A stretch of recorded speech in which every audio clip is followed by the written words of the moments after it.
بسم اللہ الرحمن الرحیم۔ کہا جاتا ہے کہ لندن کے ایک امام صاحب روزانہ گھر سے مسجد جانے کے لیے بس پر سوار ہوتے۔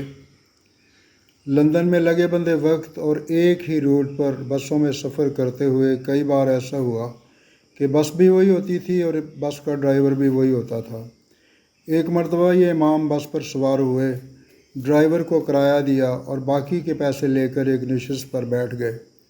ڈرائیور کے دیے ہوئے باقی کے پیسے جیب میں ڈالنے سے قبل دیکھے تو پتہ چلا کہ 20 پینس زیادہ آ گئے ہیں۔ پہلے امام صاحب نے سوچا کہ 20 پینس وہ اترتے ہوئے ڈرائیور کو واپس کر دیں گے کیونکہ یہ ان کا حق نہیں بنتے۔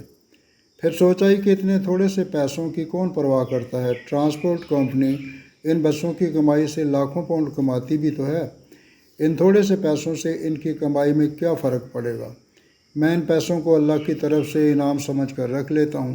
اسی کشمکش میں کہ وہ واپس کروں یا نہ کروں، امام صاحب کا سٹاپ آ گیا۔ بس امام صاحب کے مطلوبہ سٹاپ پر رکی تو امام صاحب نے اترنے سے پہلے ڈرائیور کو 20 پینس واپس کرتے ہوئے کہا، یہ لیجئے 20 پینس، لگتا ہے آپ نے غلطی سے مجھے زیادہ دے دیے۔ ڈرائیور نے 20 پینس واپس لیتے ہوئے مسکرا کر امام صاحب سے پوچھا، کیا آپ اس علاقے کی مسجد کے نئے امام ہیں؟ میں بہت عرصہ سے آپ کی مسجد میں آ کر اسلام کے بارے میں معلومات لینا چاہ رہا تھا۔ یہ 20 پینس میں نے جان بوجھ کر آپ کو زیادہ دیے تھے تاکہ آپ کا اس معمولی رقم کے بارے میں رویہ پرکھ سکوں۔ امام صاحب جیسے ہی بس سے نیچے اترے، انہیں ایسے لگا جیسے ان کی ٹانگوں سے جان نکل گئی ہے۔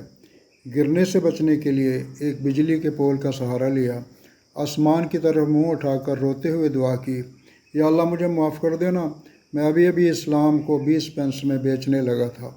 یاد رکھیے، بعض اوقات لوگ صرف قرآن پڑھ کر اسلام کے بارے میں جانتے ہیں، یا غیر مسلم ہم مسلمانوں کو دیکھ کر اسلام کا تصور باندھتے ہیں۔ کوشش کریں کہ کہیں کوئی ہمارے شخصی اور انفرادی رویے کو اسلام کی تصویر اور تمام مسلمانوں کی مثال نہ بنا لیں۔ اگر ہم کسی کو مسلمان نہیں کر سکتے تو کم از کم اپنی کسی حرکت کی وجہ سے اسے اسلام سے متنفر بھی نہ کریں۔ آج کل کتابیں پڑھنے کا دور نہیں، لوگ رویے پڑھتے ہیں۔